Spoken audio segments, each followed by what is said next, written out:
आज हम लोग पढ़ेंगे केमिकल इक्विलिब्रियम का लेक्चर नंबर 10। लास्ट लेक्चर में हम लोग पढ़े थे ली चैटरजीस प्रिंसिपल में केमिकल इक्विलिब्रियम में कौन कौन से फैक्टर जो है जो केमिकल इक्विलिब्रियम को इफेक्ट कर सकता है। तो वो सारे फैक्टर केमिकल इक्विलिब्रियम का कंप्लीट कर लिए थे। आज के लेक्चर में हम लोग पढ़ेंगे फिजिकल इक्विलिब्रियम में टेम्परेचर और प्रेशर का क्या इफेक्ट होता है। तो उसके बारे में आज के लेक्चर में हम लोग पढ़ेंगे। ठीक है, equilibrium in physical process. Physical process मतलब जिसमें ऐसा प्रोसेस जिसमें फिजिकली चेंज दिखता हो लेकिन आइडेंटिटी कंपाउंड का चेंज नहीं होता है, मतलब उसमें केमिकल कोई चेंज नहीं होता है, सिर्फ फिजिकल चेंज होता है। तो फिजिकल और केमिकल चेंज क्या होता है ये सब हम लोग पहले ही डिस्कस कर चुके हैं। सॉलिड से लिक्विड, सॉलिड और लिक्विड अगर इक्विलिब्रियम में है, जैसे मान लो आइस और वाटर, 0 डिग्री पर आइस और वाटर इक्विलिब्रियम में रहता है। 0 डिग्री से थोड़ा सा भी आगे अगर गए तो कंप्लीटली वाटर, 0 से थोड़ा भी अगर पहले गए तो कंप्लीटली आइस। लेकिन एग्जैक्टली अगर 0 डिग्री पर है तो वो क्या है, इक्विलिब्रियम में है, आइस और वाटर दोनों है। तो अगर वाटर अगर सॉलिड फेज में है, मतलब आइस, वाटर सॉलिड फेज का मतलब क्या, आइस ना, और लिक्विड फेज मतलब वाटर। वही वाटर अगर सॉलिड फेज में है तो उसका नाम हो जाता है क्या, आइस। तो ये दोनों इक्विलिब्रियम में है 0 डिग्री पर। ठीक है, अब ये बताओ, अगर ये तो हमने एग्जांपल लिया है, लेकिन कोई भी सॉलिड और लिक्विड अगर इक्विलिब्रियम में रहे किसी भी टेम्परेचर पर, जरूरी नहीं है कि 0 डिग्री पर, क्योंकि ये जो 0 डिग्री है ये किसके लिए है, ये वाटर के लिए है 0 degree melting point. Different different substance के लिए मेल्टिंग पॉइंट डिफरेंट होता है, तो वाटर का है मेल्टिंग पॉइंट 0 डिग्री। ठीक है, तो उस केस में अगर ये इक्विलिब्रियम पर है, मतलब 0 डिग्री पर है, तो उस केस में अगर हम टेम्परेचर इंक्रीज किए तो बताओ तो क्या होगा। अगर 0 डिग्री पर है और टेम्परेचर इंक्रीज किया तो क्या होगा, वो सॉलिड फॉर्म होगा और ज्यादा या लिक्विड फॉर्म होगा ज्यादा, लिक्विड होगा, सिंपल है। तो अगर हम टेम्परेचर इंक्रीज किए तो आइस जो है वो क्या होगा, वाटर में मतलब लिक्विड फॉर्म में कन्वर्ट होना, ज्यादा कन्वर्ट होने लगेगा। लेकिन अगर एग्जैक्टली 0 डिग्री पर है और हम टेम्परेचर और प्रेशर में कोई चेंजिंग नहीं कर रहे हैं तो वो मेंटेन रहेगा 0 डिग्री पर इक्विलिब्रियम में, मतलब थोड़ा सा आइस भी रहेगा और थोड़ा सा वाटर भी रहेगा। लेकिन अगर हम थोड़ा सा टेम्परेचर बढ़ाए तो क्या होगा, इंक्रीज इन टेम्परेचर, मतलब पहले से इक्विलिब्रियम में है लेकिन अब अगर हम थोड़ा सा क्या कर रहे हैं, टेम्परेचर बढ़ा रहे हैं, तो क्या होगा, टेम्परेचर बढ़ाने से रिएक्शन किधर जाएगा, फॉरवर्ड या बैकवर्ड, फॉरवर्ड, मतलब ज्यादा लिक्विड फॉर्म होना शुरू हो जाएगा। ठीक है, तो इस केस में अगर हम टेम्परेचर बढ़ा रहे हैं, किस केस में, सॉलिड और लिक्विड अगर ये इक्विलिब्रियम में है, तो इस केस में अगर टेम्परेचर बढ़ा रहे हैं तो रिएक्शन जाएगा फॉरवर्ड, तो ये होगा ये फॉरवर्ड। नेक्स्ट है इंक्रीज इन प्रेशर। इसमें सोच के बताओ कि अगर हम प्रेशर बढ़ाए, इस केस में अगर हम प्रेशर बढ़ाए तो रिएक्शन किधर जाएगा, टेम्परेचर बढ़ाने से तो ये जाएगा फॉरवर्ड।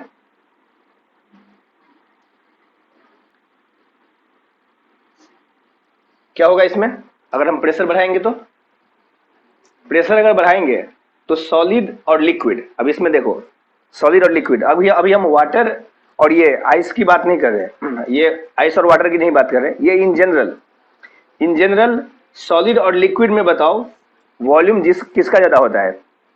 सॉलिड से अगर लिक्विड फॉर्म हो रहा है तो इन जनरल अगर बात करें, मतलब एनी सब्सटेंस, तो सॉलिड से लिक्विड अगर फॉर्म होता है तो वॉल्यूम बढ़ जाता है, मतलब लिक्विड से अगर सॉलिड फॉर्म हो रहा है तो वॉल्यूम घट जाएगा। तो डेंसिटी की अगर बात करें तो लिक्विड केस में क्या है, लिक्विड में वॉल्यूम बढ़ गया तो डेंसिटी कम हो जाएगा इन जनरल बात करें तो, और सॉलिड में क्या है, वॉल्यूम घट जाता है। मास क्या होगा, अगर मान लो 1 kg लिए हो लिक्विड और उसको सॉलिडिफाई किया, 1 kg लिक्विड को अगर हम सॉलिड में कन्वर्ट कर रहे हैं तो मास वही रहेगा या वो भी बढ़ेगा या घटेगा, मास तो वही रहेगा। तो मास वही रहेगा लेकिन वॉल्यूम रिड्यूस हो गया, अगर हम लिक्विड को सॉलिड में कन्वर्ट किए तो वॉल्यूम घट जाता है, तो डेंसिटी बढ़ जाता है। और हमको पता भी है सॉलिड का डेंसिटी ज्यादा होता है कंपेयर टू लिक्विड। तो लिक्विड फॉर्म में अगर हो रहा है, सॉलिड से अगर लिक्विड बन रहा है तो डेंसिटी घट रहा है और वॉल्यूम बढ़ रहा है। ठीक है, तो अब बताओ प्रेशर का क्या रोल होगा। प्रेशर मतलब हम क्या कर रहे हैं, उसको जिस कंटेनर में रखे हैं उसको एक्सटर्नली हम कंप्रेस कर रहे हैं, मतलब प्रेशर दे रहे हैं उसको। तो अब बताओ सॉलिड और लिक्विड, ज्यादा वॉल्यूम कहां पर है, लिक्विड में, और इसमें वॉल्यूम कम है। तो अगर हम कंप्रेस करेंगे मतलब प्रेशर बढ़ाएंगे तो वो सॉलिडिफाई होगा या लिक्विड बनेगा, हम अगर प्रेशर बढ़ा रहे तो क्या होगा, मतलब वो उसका टेंडेंसी किधर जाने का होगा, सॉलिड में या लिक्विड में, सॉलिड में। तो ये जो है रिएक्शन किधर जाएगा, बैकवर्ड या फॉरवर्ड, तो ये हो जाएगा बैकवर्ड। ठीक है, ये देखो इसमें जो है ये एक्सेप्शन है। अभी हमने ये इन जनरल बात किया है, ये लिक्विड और सॉलिड के बारे में, मतलब इन जनरल लिक्विड और सॉलिड, मतलब उसी वही लिक्विड को हम सॉलिड में कन्वर्ट कर रहे हैं। लेकिन अगर हम वाटर की बात करें तो वाटर का केस अलग है। वाटर के केस में आइस क्या है, सॉलिड फॉर्म में, और यहाँ पर वाटर ले रहे हैं हम, ये क्या है, लिक्विड फॉर्म में। तो हमको पता है आइस अगर वाटर के ऊपर रखते हैं तो क्या होता है, आइस आइस क्या होता है, फ्लोट करता है या डूब जाता है? Ice is floating on water, ये पता है ना, नहीं तो जा करके चेक कर लो, ठीक है। आइस अगर नहीं डूब रहा है, इसका मतलब आइस का डेंसिटी वाटर से कम है, तभी तो नहीं डूब रहा है। लेकिन अदर केसेस में क्या होता है, सॉलिड का डेंसिटी ज्यादा होता है लिक्विड से, तो इसलिए अदर केसेस में अगर हम लिक्विड के ऊपर सॉलिड रखें तो वो डूब जाएगा, ठीक है। मतलब वही सेम लिक्विड अगर लोगे और वही सॉलिड लोगे तो वो डूब जाएगा, इसका मतलब डेंसिटी बढ़ रहा है। लेकिन यहाँ पर उल्टा हो रहा है। अब ये क्यों हो रहा है ऐसा, तो इसका एक्सप्लेनेशन कहाँ पर है, केमिकल बॉन्डिंग में, ठीक है। ये ऐसा क्यों हो रहा है, या वैसे हम थोड़ा सा एक्सप्लेन कर दे रहे हैं। वाटर अगर आइस के फॉर्म में है तो आइस के फॉर्म में अगर मान लो 1 kg है तो लिक्विड फॉर्म में भी 1 kg होगा, मास तो वही रहेगा। अब वॉल्यूम की बात करो, आइस के फॉर्म में मतलब वाटर अगर सॉलिड फॉर्म में है तो छोटा छोटा उसमें पोर्स देखोगे, आइस में होता है ना छोटा छोटा पोर्स होता है, लेकिन लिक्विड में दिखता है क्या कोई ऐसा, लिक्विड में नहीं दिखता, लिक्विड में कोई पोर्स नहीं होता, लेकिन उसमें छोटा छोटा, बहुत ही छोटा छोटा पोर्स होता है आइस में। इसका मतलब आइस के अंदर गैप है, तो गैप है तो वॉल्यूम बढ़ेगा या घटेगा, मास तो वही है, तो अगर बीच बीच में गैप आ रहा है तो वॉल्यूम बढ़ जाएगा। तो वॉल्यूम अगर बढ़ गया इसका मतलब इसका डेंसिटी घट गया, तो आइस का डेंसिटी कम है, इसीलिए आइस जो है वाटर के ऊपर रखते हैं तो फ्लोट करता है, मतलब वो डूबता नहीं, ठीक है। तो ये एक्सेप्शन केस है। तो इस केस में बताओ, इस केस में टेम्परेचर और प्रेशर का क्या रोल होगा, ये बताओ। इस केस में टेम्परेचर बढ़ाएंगे तो क्या होगा, आइस क्या होगा, मेल्ट होगा ज्यादा, या आइस और ज्यादा मतलब सॉलिडिफाई होने का टेंडेंसी होगा। अभी तो 0 डिग्री पर है इक्विलिब्रियम में, अगर हम ये टेम्परेचर बढ़ाए तो क्या होगा, मेल्ट होगा आइस। तो टेम्परेचर का इफेक्ट तो सेम होगा, टेम्परेचर का इफेक्ट सेम होगा। लेकिन अगर हम प्रेशर बढ़ा रहे हैं तो प्रेशर बढ़ा रहे हैं तो क्या होगा, वो लिक्विड की तरफ जाएगा या सॉलिड की तरफ। प्रेशर बढ़ाने से अब देखेंगे कि इस दोनों में डेंसिटी ज्यादा किसका है, तो डेंसिटी किसका ज्यादा है, सॉलिड का या लिक्विड का। लिक्विड में देखो लेस वॉल्यूम है, सॉलिड में मोर वॉल्यूम था, तो डेंसिटी ज्यादा वाटर का है, मतलब लिक्विड फॉर्म का। तो अगर हम प्रेशर बढ़ा रहे हैं तो प्रेशर बढ़ाएंगे तो क्या होगा, प्रेशर अगर बढ़ाएंगे तो ये जाएगा जहां पर वॉल्यूम लेस हो, ठीक है। पिछला केस में बैकवर्ड जा रहा था, क्योंकि इन जनरल बात करें तो वॉल्यूम सॉलिड का कम होता है कंपेयर टू लिक्विड, बट यहाँ पर रिवर्स केस है, ठीक है। तो टेम्परेचर का इफेक्ट तो सेम होगा, टेम्परेचर का इफेक्ट सेम होगा, आइस भी मेल्ट होता है टेम्परेचर बढ़ाने से, पता ही है। लेकिन प्रेशर की बात करें तो प्रेशर में रिवर्स इफेक्ट होगा जो वहां हो रहा है, ठीक है। तो प्रेशर में यहां पर बताओ क्या होगा, ये टेम्परेचर अगर बढ़ाएंगे तो क्या होगा, फॉरवर्ड या बैकवर्ड, ये होगा फॉरवर्ड, और प्रेशर बढ़ाएंगे तो ये भी होगा अभी भी फॉरवर्ड ही। तो ऐसा नहीं कि आइस के केस में भी बैकवर्ड कर दो, ठीक है, तो ये भी होगा फॉरवर्ड। चलो अब इसमें लिक्विड से वेपर, लिक्विड अगर वेपर फॉर्म में कन्वर्ट हो रहा है मतलब इक्विलिब्रियम में है, जैसे वाटर जब बॉयल होता है, बॉइलिंग पॉइंट पर कितना होता है वाटर का बॉइलिंग पॉइंट, अगर हम अर्थ सरफेस की बात करें तो 100 डिग्री, तो 100 डिग्री पर बॉयल होता है वाटर, तो वाटर 100 डिग्री पर इक्विलिब्रियम में रहता है, मतलब वो वेपर फॉर्म में भी और लिक्विड फॉर्म में भी। तो उसके बाद 100 डिग्री के बाद तो हमको पता है अगर ओपन कंटेनर है तो 100 डिग्री के बाद टेम्परेचर बढ़ता नहीं है, ठीक है। तो 100 डिग्री पर ये इक्विलिब्रियम में रहता है, 100 से अगर थोड़ा सा भी कम किए, थोड़ा सा भी कम किए तो वो बॉइलिंग होना बंद हो जाएगा। ऐसा नहीं है कि 99 पर थोड़ा बॉइलिंग होता है और 100 पर ज्यादा बॉइलिंग होता है, ऐसा नहीं होता है। और बॉइलिंग के का कंसेप्ट डिटेल में हम लोग पढ़ेंगे 12 में, ठीक है, सॉल्यूशन चैप्टर में डिटेल में पढ़ेंगे। तो ये 100 डिग्री पर बॉयल हो रहा है, मतलब दोनों ही लिक्विड और वेपर दोनों ही क्या है, मतलब इक्विलिब्रियम में है। अब अगर टेम्परेचर बढ़ाएंगे, टेम्परेचर अगर बढ़ाएंगे हम, तो टेम्परेचर अगर बढ़ाएंगे वैसे तो वो इवापोरेट होकर उड़ जाता है, लेकिन अगर क्लोज कंटेनर है, ठीक है, क्लोज कंटेनर है, तो अगर हम टेम्परेचर बढ़ा रहे हैं तो बताओ टेम्परेचर बढ़ाने से लिक्विड या वेपर ज्यादा कौन सा फॉर्म होगा, वेपर फॉर्म होगा। तो टेम्परेचर बढ़ाएंगे तो इसका मतलब रिएक्शन जाएगा फॉरवर्ड या बैकवर्ड, फॉरवर्ड। अब प्रेशर की बात करो, प्रेशर अगर हम बढ़ा रहे हैं तो लिक्विड और वेपर, ये वेपर का मतलब क्या, गैस, तो अगर हम प्रेशर बढ़ा रहे हैं मतलब कंटेनर जो क्लोज है ना उसको हम उसका वॉल्यूम रिड्यूस कर रहे हैं। प्रेशर बढ़ाने का मतलब क्या, वॉल्यूम रिड्यूस करना। तो वॉल्यूम अगर हम रिड्यूस करेंगे तो बताओ वेपर पर इफेक्ट आएगा या लिक्विड पर? गैस फॉर्म में ये है ना, तो इफेक्ट किसको आएगा, इसको। तो ये अगर हम ये कंटेनर का अगर हम वॉल्यूम रिड्यूस कर रहे हैं तो उसमें जो वेपर फॉर्म है वो क्या होगा, कंप्रेस होगा। तो वो लिक्विफाइड ज्यादा होगा कि नहीं।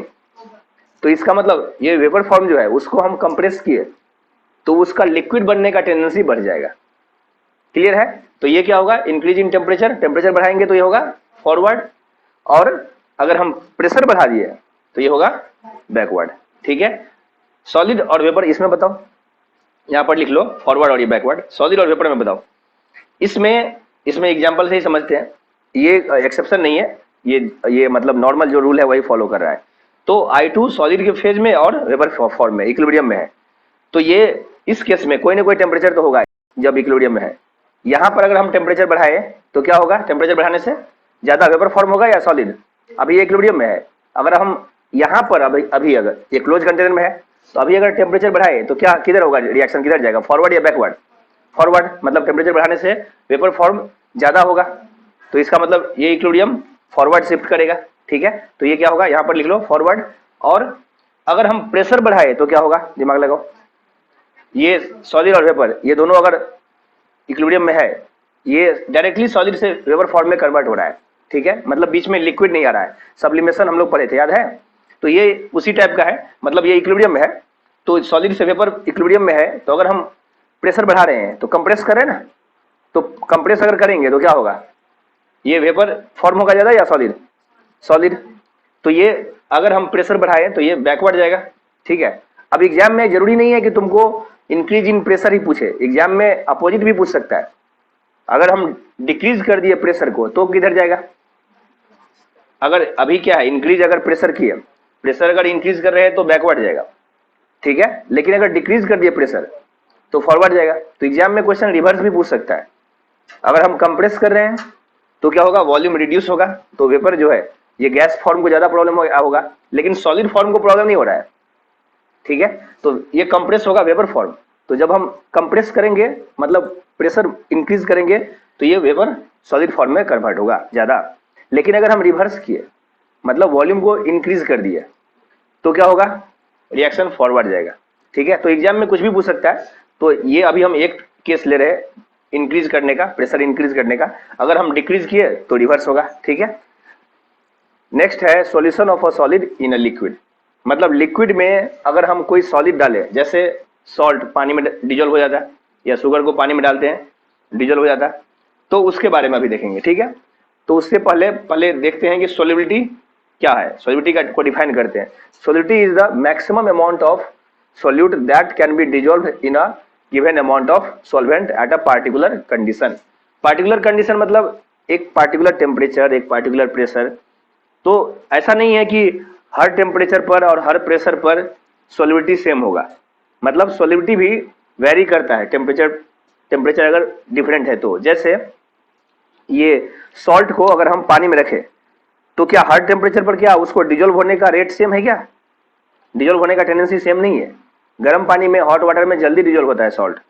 हम लोग जो सॉल्ट खाते हैं या शुगर को पानी में डालें तो जल्दी ये हॉट वाटर में डालें तो जल्दी डिजोल्व होता है कंपेयर टू कोल्ड वाटर। ठीक है। तो अभी हम लोग क्या पढ़ रहे हैं, ये लिक्विड में अगर हम सॉलिड डालें तो उसका जो सॉल्यूशन प्रिपेयर हो रहा है तो उसके बारे में देख रहे हैं। ठीक है। तो अब मान लो अगर डेल्टा एच सॉल्यूशन, मतलब डेल्टा एच सॉल्यूशन का मतलब क्या, सॉलिड को हमने डाल दिया लिक्विड में, जैसे ये NaCl को मतलब सॉल्ट को हमने NaCl कॉमन सॉल्ट को हम पानी में डाल दिए। ठीक है। तो वो क्या होगा, डिजोल्व होगा, डिजोल्व होगा ना। तो अब डिजोल्व हो रहा है तो अब चेक करना है कि टेम्परेचर बढ़ाने से ज्यादा डिजोल्व होगा या कम, मतलब सॉल्युबिलिटी पर क्या इफेक्ट आएगा। ठीक है। सॉल्युबिलिटी पर क्या इफेक्ट आएगा, तो लिक्विड के अंदर है सॉलिड और वो डिजोल्व हो रहा है। तो अब बताओ अगर डेल्टा एच सॉल्यूशन पॉजिटिव है, इन जनरल हम लोग क्या समझते हैं, मतलब कुछ नहीं बोला गया है तो हम लोग जनरल यही समझते हैं कि अगर हॉट वाटर है या मतलब कोई भी लिक्विड अगर हॉट है तो गर्म है अगर ज्यादा तो उसमें सॉलिड जल्दी डिजोल्व होगा, यही सोचते हैं ना। बट ऐसा हमेशा ट्रू नहीं है, ऐसा कोई जरूरी नहीं है कि हमेशा ऐसा ही हो।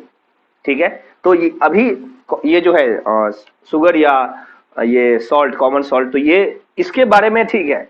अगर हम इसको हम पानी में डालें तो हमको पता है, या मान लो चाय बना रहे हो तो टी में भी या कॉफी में अगर वो हॉट है तो शुगर जल्दी डिजोल्व होता है।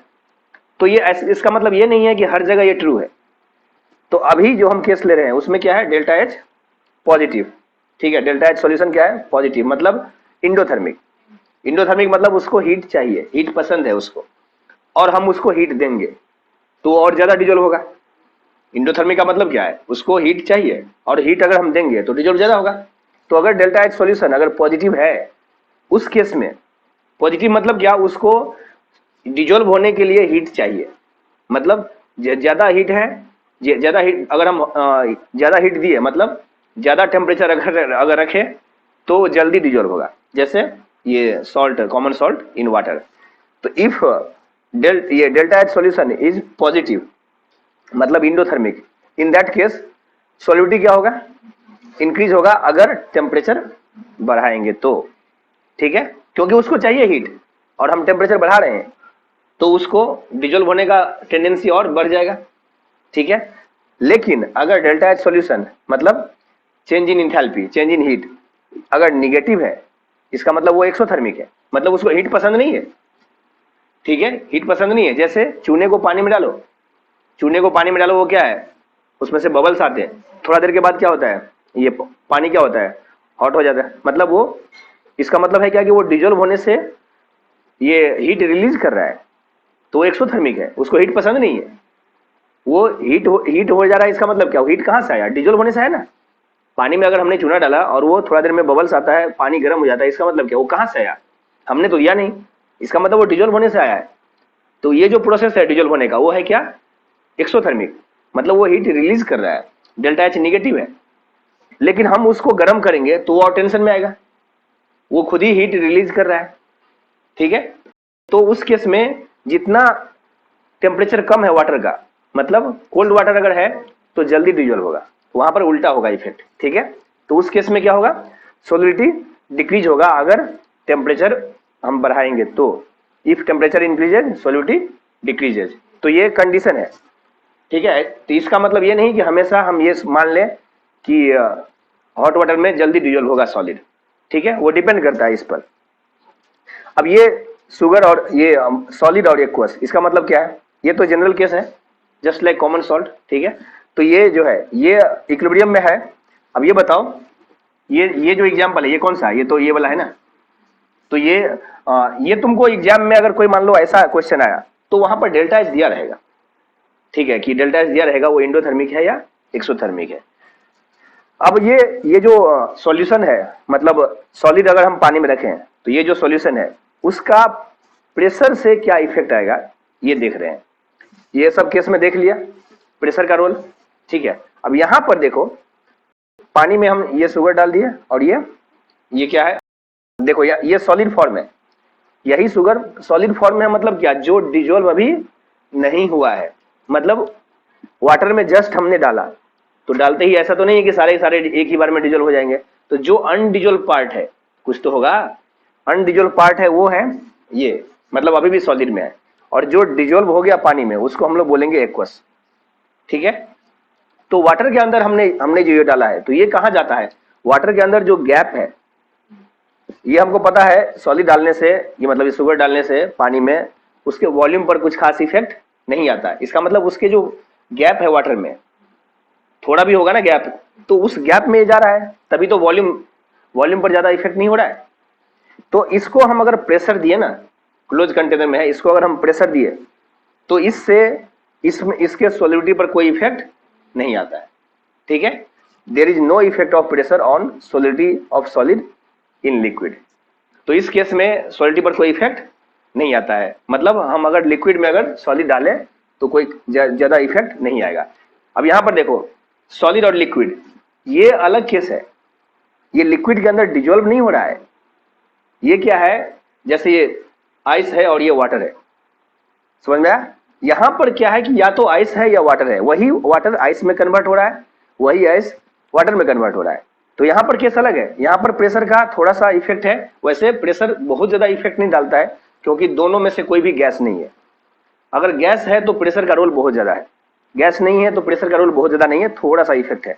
बट इस केस में इफेक्ट निग्लिजिबल है, क्योंकि सॉलिड जो है ये शुगर ये पानी के अंदर चला गया है और अंदर में डिजोल्व हो रहा है। तो हम उसको ऊपर से अगर हम प्रेशर बढ़ाए भी ना तो क्या होगा, प्रेशर अगर बढ़ाए भी तो लिक्विड पार्ट जो है वो भी हल्का सा कंप्रेस होगा और उसके अंदर जो सॉलिड है जहां जहां उसको भी थोड़ा सा इफेक्ट आएगा।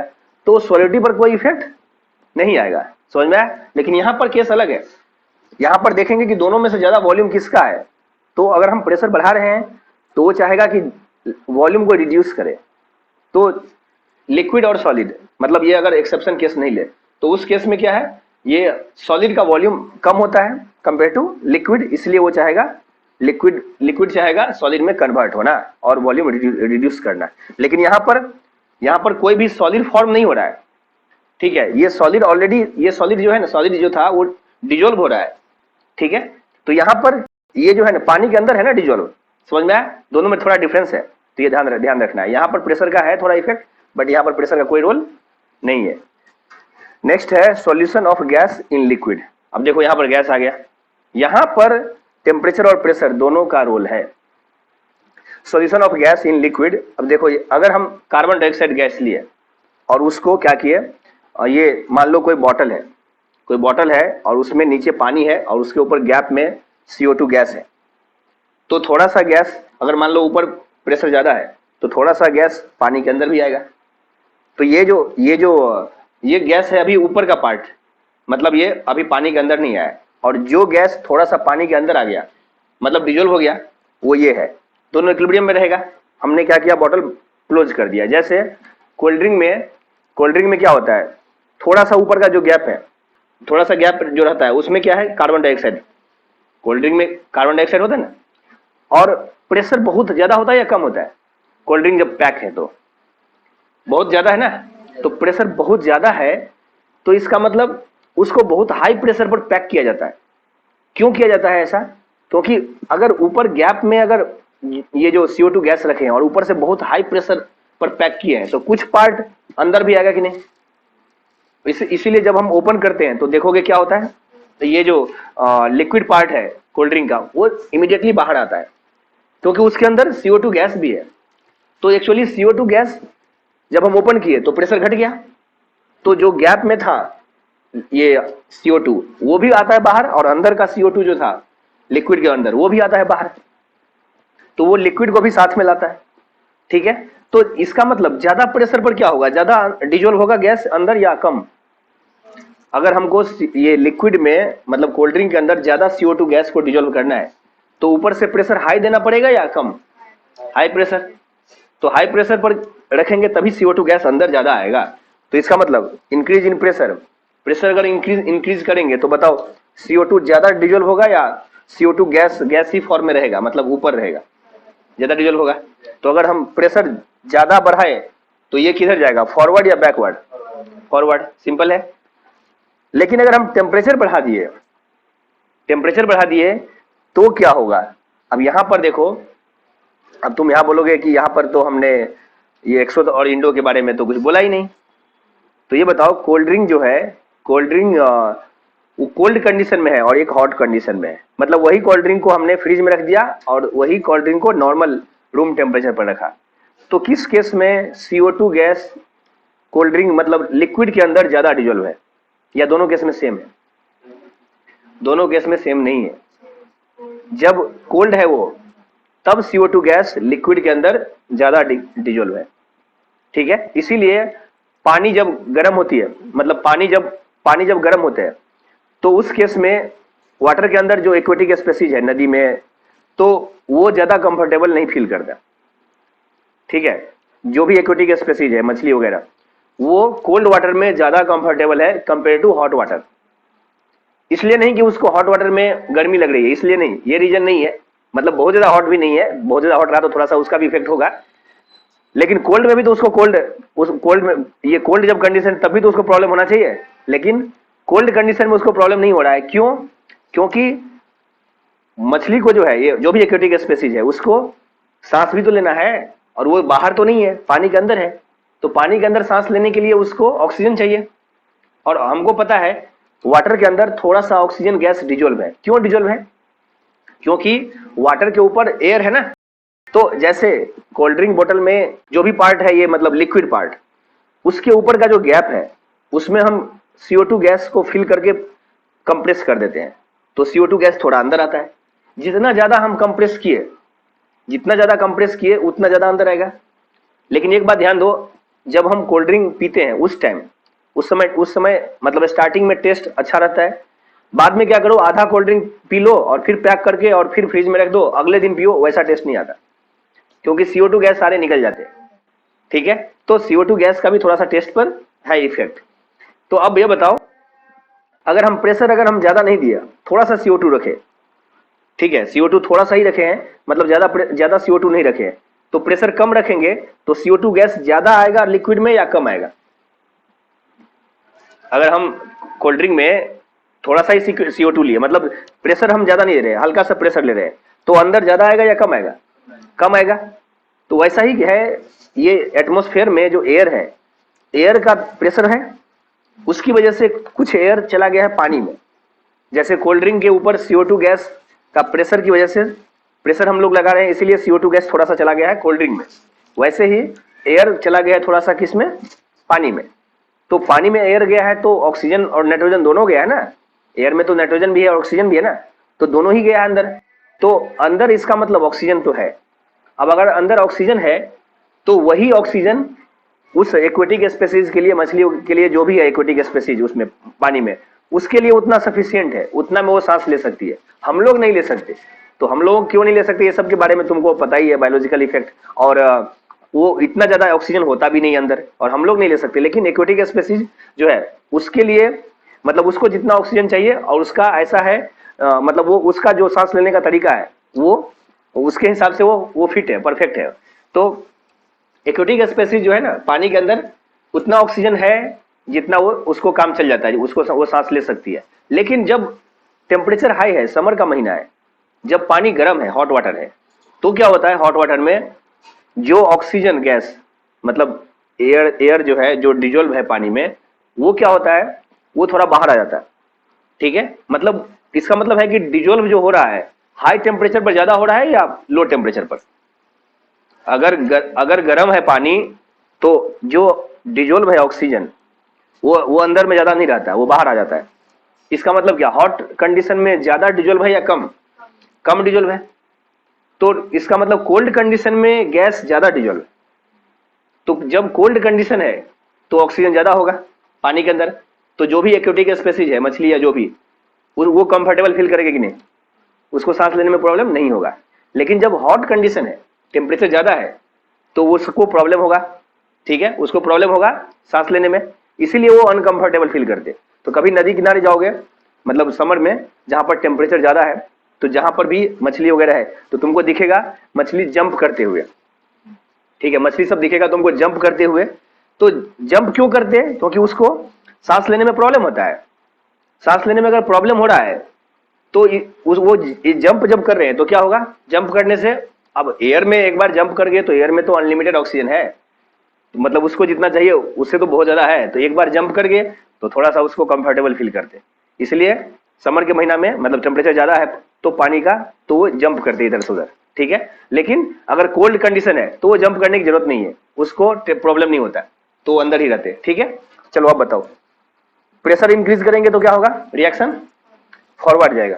ठीक है, ये फॉरवर्ड जाएगा, मतलब प्रेशर बढ़ाने से वो कोल्ड ड्रिंक, मतलब कोल्ड ड्रिंक अगर केस ले रहे हैं या पानी में ही, पानी के ऊपर CO2 गैस को हम कंप्रेस कर रहे हैं तो ज्यादा आएगा, डिजोल्व होगा वो, तो ये जाएगा फॉरवर्ड। और इसमें टेम्परेचर बढ़ाएंगे तो बैकवर्ड। ठीक है, तो यहां पर लिख लो फॉरवर्ड और यहां पर backward. In some parts of the river, 200 fish missiles can launch at any one time. They have already caused serious injuries, and as they spread to other rivers, the danger increases by the day.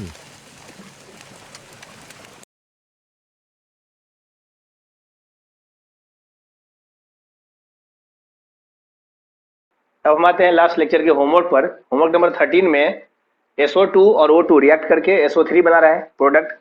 इसमें क्या पूछ रहा है, delta H दिया हुआ है कितना, -198 kilo joule, मतलब डेल्टा एच निगेटिव है, इसका मतलब रिएक्शन कैसा है, एक्सोथर्मिक है। क्या पूछ रहा है, on the basis of Le Chatelier's principle the condition favourable for the forward reaction is, मतलब फॉरवर्ड रिएक्शन के लिए कौन सा कंडीशन है ये चारों ऑप्शन में जो फेवरेबल है, मतलब बेस्ट कंडीशन इस चारों में से खोजना है। ठीक है, तो सबसे पहले क्या करेंगे, डेल्टा एच देखेंगे क्या है, निगेटिव है या पॉजिटिव है। डेल्टा एच क्या है, निगेटिव है ना, डेल्टा एच निगेटिव है, अपने को ये मैग्नीट्यूड से कोई मतलब नहीं है, सिर्फ ये देखना है साइन निगेटिव या पॉजिटिव। तो डेल्टा एच निगेटिव है, इसका मतलब रिएक्शन कैसा है, एक्सोथर्मिक है। एक्सोथर्मिक का मतलब है हीट रिलीज हो रहा है, हीट रिलीज हो रहा है, तो रिएक्शन, ये रिएक्टेंट है और ये प्रोडक्ट है। अगर ये रिएक्टेंट, ये दोनों रिएक्टेंट रिएक्ट करके, मतलब दोनों कंबाइन करके ये बना रहा है तो हीट रिलीज कर रहा है। इसका मतलब ये जब बनता है तो हीट रिलीज होता है, तो ये बनने के कारण से वो क्या हो रहा है, एक्सोथर्मिक है ना, तो ये बना रहा है और हीट को रिलीज कर रहा है, मतलब हीट को लाइक नहीं कर रहा है। तो इसका बनना ये कब बनता है, ये बनने के, ये जब बन रहा है तो हीट को डिसलाइक कर रहा है। इसका मतलब इसको हीट नहीं पसंद है, मतलब SO3 का बनना, इसका बनना मतलब क्या, हीट नहीं चाहिए इसको।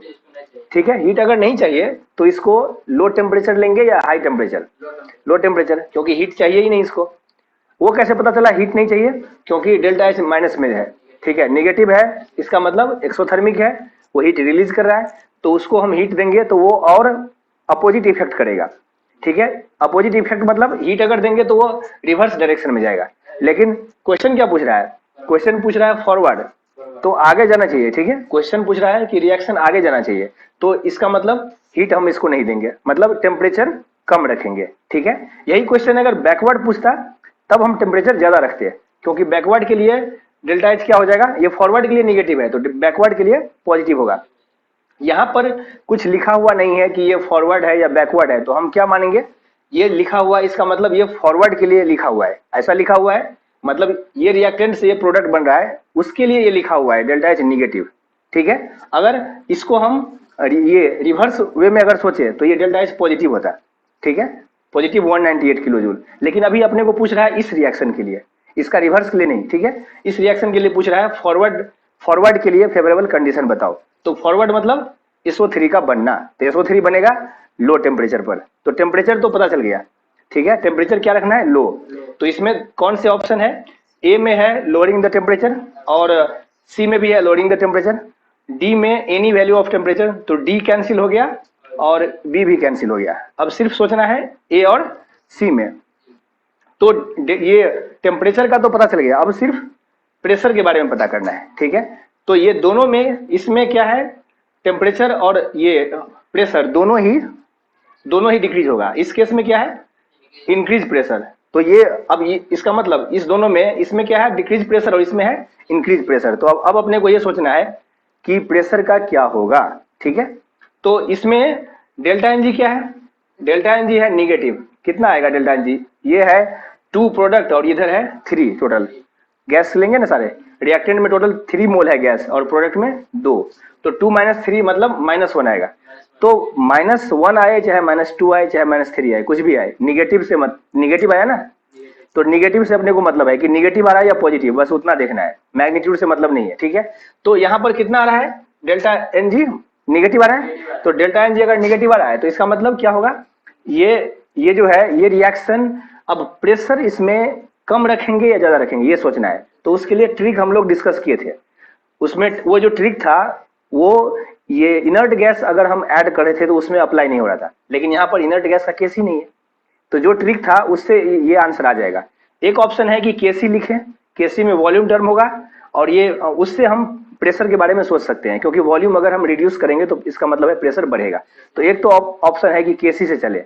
दूसरा ऑप्शन क्या है, ट्रिक अप्लाई करें। ट्रिक में क्या था, अभी इनर्ट गैस का केस नहीं है, मतलब इनर्ट गैस नहीं ऐड कर रहे हैं, तो डायरेक्ट ट्रिक से चलेंगे कि अगर हम प्रेशर अगर बढ़ाए तो रिएक्शन किधर जाएगा, जिधर मतलब रिएक्टेंट या प्रोडक्ट में किधर जाएगा वो कैसे पता चलेगा, जहां पर मोल लेस नंबर ऑफ मोल है।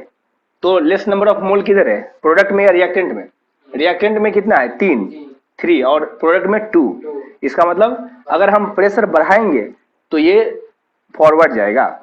ठीक है, फॉरवर्ड जाएगा, या ऐसे भी हम सोच सकते हैं, ये हम डिस्कस किए थे, ये ऐसे सोच सकते हैं कि अगर हम प्रेशर बढ़ा रहे हैं मतलब वॉल्यूम डिक्रीज कर रहे हैं, तो वैसे भी वॉल्यूम के बारे में नहीं पूछ रहा है, वो प्रेशर के बारे में पूछ रहा है। तो अगर हम प्रेशर बढ़ाएंगे तो ये क्या होगा, ये रिएक्शन मतलब टेंशन में आएगा, टेंशन से रिलैक्स होने के लिए ये चाहेगा क्या, ये मोल को डिक्रीज करना चाहेगा, क्योंकि मोल डिक्रीज करके ये प्रेशर को थोड़ा सा नॉर्मल कर सकता है।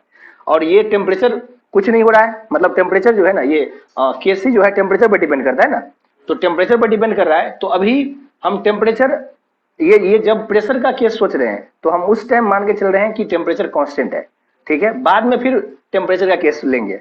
अभी हम जब प्रेशर का केस ले रहे हैं तो उस टाइम मान के चल रहे हैं कि टेम्परेचर में चेंज नहीं हो रहा है, और जब टेम्परेचर का केस ले रहे हैं तो उस समय हम प्रेशर के बारे में नहीं सोचेंगे, मतलब दोनों को इंडिविजुअली हम सोच अलग अलग मतलब सोच रहे हैं, ठीक है। तो टेम्परेचर के बारे में तो सोच लिए, अब सिर्फ प्रेशर के बारे में सोचना है। तो क्या होगा, ये रिएक्शन जो है हाई प्रेशर पर होगा या लो प्रेशर पर, ये हाई प्रेशर पर, क्योंकि प्रेशर बढ़ाएंगे तो ये रिलैक्स होने के लिए चाहेगा, ये रिएक्टेंट से प्रोडक्ट में कन्वर्ट होना, क्योंकि प्रोडक्ट में लेस नंबर ऑफ मोल है, और हमको फॉरवर्ड ही रिएक्शन चाहिए, हमको बैकवर्ड नहीं चाहिए। बैकवर्ड अगर चाहिए, मतलब अगर पूछता कि क्वेश्चन में रहता बैकवर्ड, तो हम क्या करते, इसको ये प्रेशर को डिक्रीज करते, मतलब वॉल्यूम इंक्रीज करते, ठीक है। तो यहाँ पर क्या करेंगे, प्रेशर इंक्रीज करेंगे, तो आंसर विल बी सी। तो इसका आंसर आएगा सी। चलो नेक्स्ट, ये इसमें क्या पूछ रहा है, एक इंडोथर्मिक रिएक्शन है, एक्स से वाई बन रहा है, एक्स रिएक्टेंट है और वाई प्रोडक्ट है, उसका एक्टिवेशन एनर्जी दिया हुआ है कितना, EB and EF for the backward and forward respectively. तो बैकवर्ड के लिए ईबी है और फॉरवर्ड के लिए ईएफ है, ठीक है। तो पूछ रहा है रिलेशन बताना है कि ईबी और ईएफ में, मतलब बैकवर्ड के लिए एक्टिवेशन एनर्जी और फॉरवर्ड के लिए, इस दोनों में रिलेशन क्या है, तो ये है ऑप्शन। तो अब इसको कैसे सोचेंगे, देखो ये इंडोथर्मिक है, इंडोथर्मिक का मतलब उसको हीट दिया गया है, मतलब एनर्जी दिया गया है तब वो रिएक्शन हुआ है, ठीक है। तो हीट दिया गया है, तो एनर्जी अगर दिए हैं, ये एक्स को एनर्जी दिया गया है तो वाई बना है, इसका मतलब वाई का एनर्जी ज्यादा होगा, क्योंकि एक्स को एनर्जी दिए हैं और एनर्जी तो कंजर्व रहता है। तो एक्स को एनर्जी मिला, जैसे मान लो अगर 10 जूल मिला है इसको, तो वाई का एनर्जी एक्स से 10 ज्यादा होगा, ठीक है। तो ये x जो है, x को एनर्जी दिया गया है तो y में कन्वर्ट हुआ है। तो जैसे मान लो ये ग्राफ है, इसके बारे में ऑलरेडी हम लोग डिस्कस किए थे, वो वहां पर था एक्सोथर्मिक के लिए, लेकिन यहाँ इंडोथर्मिक है। इंडोथर्मिक मतलब हम उसको हीट दे रहे हैं, एनर्जी दे रहे हैं, तो वो रिएक्शन हो रहा है, ठीक है। तो x यहाँ पर है, इतना एनर्जी है, अगर उसको हम एनर्जी देंगे तो y में कन्वर्ट होगा, ठीक है। तो देखो y का एनर्जी x के कंपेयर में ऊपर है, तो इससे भी समझ में आ रहा है कि ये y का एनर्जी x से ज्यादा है, मतलब ये y प्रोडक्ट है ना और ये रिएक्टेंट है, इसका मतलब हम इसको हीट दिए हैं, मतलब एनर्जी दिए हैं तभी ये रिएक्शन हुआ है, तो ये इंडोथर्मिक है। क्वेश्चन में इंडोथर्मिक पूछ रहा है। अगर अपोजिट होता एक्सोथर्मिक तो क्या होता, हीट रिलीज करता वो, तो इसका मतलब y नीचे होता x के कंपेयर में, मतलब ये कुछ ऐसा होता, ठीक है, मतलब x ऊपर और y नीचे, तो ये ऐसा होता। लेकिन हम लोग पढ़े थे कि जो भी रिएक्शन होता है उसके लिए एक मिनिमम रिक्वायरमेंट रहता है, उस बैरियर को क्रॉस करेगा तभी रिएक्शन होगा। जैसे जेल वाला केस देखे थे, जेल के जो अंदर है वो उसको क्या करना है, दीवार को क्रॉस करेगा तभी बाहर आ पाएगा, ठीक है। तो ये इसमें क्या है, ये अंदर अगर ये एक्स ये जेल के अंदर है और ये बाहर का रोड है, तो उसको जंप करना है बाहर, तो बाहर जंप करना है तो ये दीवार है, इसको क्रॉस करना पड़ेगा, ये सब हम लोग पहले पढ़ चुके हैं, ठीक है। तो ये है फॉरवर्ड के लिए, ये यहां से यहां आने के लिए। लेकिन अगर वापस अगर ये नीचे ये जो है ये जेल है और ये क्या है, दीवार है, जेल का वॉल है, और इसको जंप किया तो यहां आएगा, तो ये क्या है, ये मिनिमम रिक्वायरमेंट है, उसको जंप करने के बाद ही यहां पाएगा। ये इसको मन है यहां आने का लेकिन आ नहीं पा रहा है, क्यों, क्योंकि ये बैरियर है। तो ये क्या है, ये क्या था, ये था एक्टिवेशन एनर्जी, मतलब मिनिमम एनर्जी चाहिए एक्टिवेट होने के लिए, उस रिएक्शन को होने के लिए, ये सब हम लोग पहले डिस्कस कर चुके हैं। तो ये है फॉरवर्ड के लिए।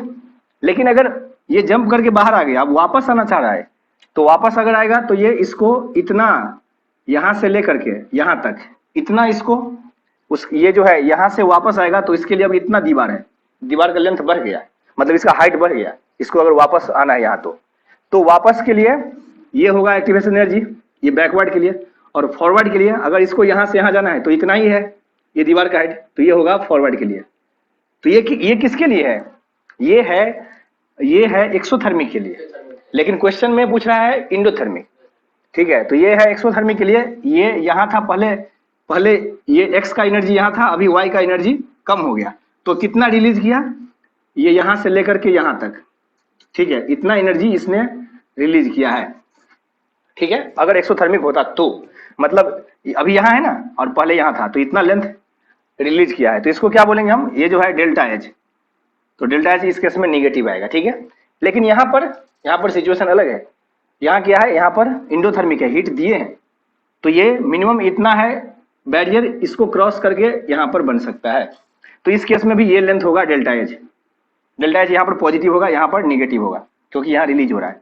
तो लेकिन अपने को डेल्टा एच नहीं पूछ रहा है। डेल्टा एच तो पता ही है, इंडोथर्मिक है तो डेल्टा एच पॉजिटिव ही होगा। ये यहाँ से ये ज्यादा है, तो ये लेंथ जो आएगा ये डेल्टा एच होगा और इस केस में पॉजिटिव होगा। ठीक है, तो अपने को पूछ रहा है क्या, ये एक्टिवेशन एनर्जी फॉरवर्ड और बैकवर्ड में रिलेशन। तो इस केस में क्या है, यहां से यहां आने में ये इतना बड़ा, ये जो दीवार है यहां से लेकर के और यहां तक का, ये है बैरियर, तो इतना मिनिमम एनर्जी चाहिए तभी तो क्रॉस करके यहां आएगा। इसका मतलब ये लेंथ यहां से लेकर के यहां लेंथ, ये इतना लेंथ जो है, ये दीवार है, अगर यहां से यहां आना है तो एक्टिवेशन एनर्जी ये है, किसके लिए, फॉरवर्ड रिएक्शन के लिए। लेकिन अगर ये यहां से यहां आ गया, अब इसको वापस अगर आना है, तो अगर इसको वापस आना है तो सिर्फ इतना इसके लिए बैरियर है, मतलब इतना, ये दीवार का हाइट सिर्फ ये वॉल का हाइट इतना ही है। अगर ये वापस आएगा तो सिर्फ इतना इसको क्रॉस करना पड़ेगा। लेकिन अगर x अगर y में जा रहा है तो उसके लिए लेंथ बड़ा है। ठीक है, तो ये क्या है, वापस आने के लिए ये है, ये बैकवर्ड एक्टिवेशन एनर्जी बैकवर्ड। तो यहां से दिख रहा है सीधा कि बैकवर्ड का एक्टिवेशन एनर्जी का लेंथ कंपेयर टू फॉरवर्ड बहुत ही कम है। ठीक है, तो आंसर क्या आएगा, P। ठीक है, आंसर विल बी बी, क्योंकि बैकवर्ड कम है कंपेयर टू फॉरवर्ड, बैकवर्ड कम है ना, सीधा ग्राफ से दिख रहा है। तो ये बहुत ही इजी क्वेश्चन है, ये जेईई मेंस का क्वेश्चन है, बट ये बहुत ही इजी है। लेकिन इजी कब है, जब ये ग्राफ आता है तब। अगर ये ग्राफ आता है तो सीधा ये ड्रॉ करके, इसमें कुछ भी नहीं, कैलकुलेशन कुछ है ही नहीं, सिर्फ लॉजिक है। लेकिन यही क्वेश्चन अगर एक्सोथर्मिक होता तो ये ऐसा आता ग्राफ, तो उस केस में ये बैकवर्ड ज्यादा होता और फॉरवर्ड कम होता है। ठीक है, तो यहाँ पर तो इंडोथर्मिक पूछ रहा है, तो आंसर है अभी क्या होगा, बी। अगर एक्सोथर्मिक पूछता है तो आंसर ए होता है। ठीक है, चलो नेक्स्ट, इसमें क्या पूछ रहा है, इसमें ये रिएक्शन है इक्विलिब्रियम में, ये है सॉलिड और ये है क्या, एक्वस, यहाँ पर कोई गैस नहीं है। ठीक है, तो केपी के बारे में कुछ पूछ भी नहीं रहा है, तो केपी यहाँ पर डिफाइन ही नहीं है। क्या पूछ रहा है, अगर ये कंसंट्रेशन OH माइनस का concentration is decreased by 1/4 times, then equilibrium concentration of Fe3+ will increase by. तो अब देखो ये जो है, यहाँ पर Kc डिफाइन है, Kp तो डिफाइन ही नहीं है। तो क्या करेंगे, इक्विलिब्रियम कांस्टेंट पहले Kc लिखेंगे।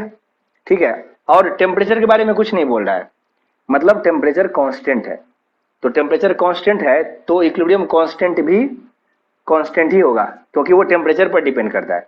टेम्परेचर के बारे में कुछ नहीं बोल रहा है, मतलब टेम्परेचर होगा कांस्टेंट, तो Kc का वैल्यू चेंज नहीं होना चाहिए। लेकिन हम क्या किए हैं, ये OH माइनस का कंसंट्रेशन को क्या किए हैं, सीधा डिक्रीज करके 1/4 टाइम्स कर दिए। ठीक है, तो OH माइनस का कंसंट्रेशन 1/4 टाइम्स कर दिए, तो उससे क्या होगा, अब ये Kc देखो, Kc में आएगा क्या, Fe3+ और OH माइनस का कंसंट्रेशन, इसका पावर होगा 3, क्योंकि कोफिशिएंट 3 है ना, और ये क्या है, ये सॉलिड है, तो इसके बदला में आएगा 1। ठीक है, अब इसका वैल्यू कांस्टेंट रहेगा, ये चेंज नहीं होना चाहिए। लेकिन क्या बोल रहा है, ये पार्ट OH माइनस का कंसंट्रेशन, इसको क्या किया गया है, इसको 1/4 टाइम्स।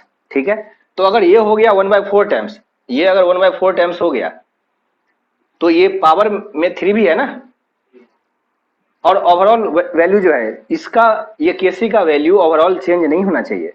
तो अगर ये 1/4 टाइम्स है, तो यहाँ पर इसको कितना टाइम्स करेंगे कि वैल्यू सेम रहे, मतलब पहले जैसा, ये जितना पहले है ना वैसा ही आए, चेंजिंग कुछ नहीं होना चाहिए, क्योंकि Kc को कांस्टेंट रखना है, Kc चेंज नहीं होना चाहिए। तो यहाँ पर कितना से मल्टीप्लाई करें, क्योंकि यहाँ पर पावर कुछ भी नहीं है, तो यहाँ पर क्या होगा, 64 टाइम्स होगा। ठीक है, 64 टाइम्स होगा, तब ये और ये दोनों मतलब कैंसिल हो जाएगा, तो वैल्यू जैसा था वैसा ही आएगा, मतलब Kc में कोई इफेक्ट नहीं आएगा। तो आंसर होगा ए। समझ में आया, चलो लिखो।